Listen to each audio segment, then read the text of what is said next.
কোনোভাবেই উত্তেজনা থামছে না মধ্যপ্রাচ্যে। যুদ্ধবিরতির মধ্যেই একের পর এক পাল্টাপাল্টি হুঁশিয়ারি দিয়ে যাচ্ছে যুক্তরাষ্ট্র ও ইরান।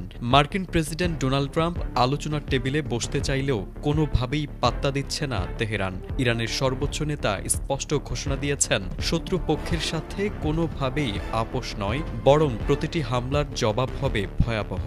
এমন অবস্থানের মধ্যেই এবার কৌশলগতভাবে হরমুজ প্রণালীতে একদিনে 3টি পণ্যবাহী জাহাজে ভয়াবহ রকেট হামলা চালিয়েছে ইরানের বিপ্লবী গার্ড।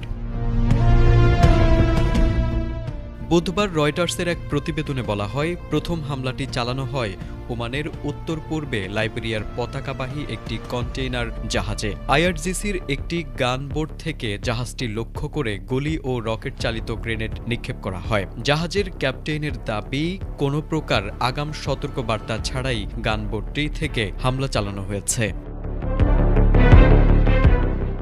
তবে হামলার ধরন ও কারণ নিয়ে পরস্পর বিরোধী বক্তব্য পাওয়া গেছে। আইআরজিসি কর্তৃপক্ষের দাবি, জাহাজটিকে আন্তর্জাতিক জলসীমার নিয়ম অনুযায়ী বারবার সতর্ক করা হয়েছিল, কিন্তু তা উপেক্ষা করে সেটি স্পর্শকাতর এলাকায় প্রবেশ করে। অন্যদিকে দ্বিতীয় দফায় ইরান উপকূল থেকে প্রায় 8 নটিক্যাল মাইল পশ্চিমে পানামার পতাকাবাহী একটি জাহাজে গুলি চালানো হয়।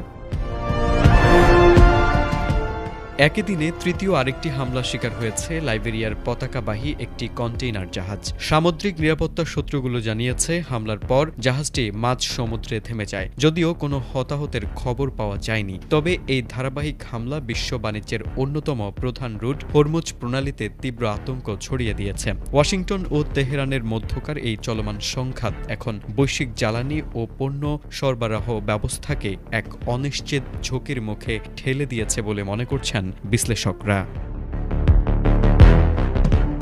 তারেক আজিজ, এটিএন বাংলা।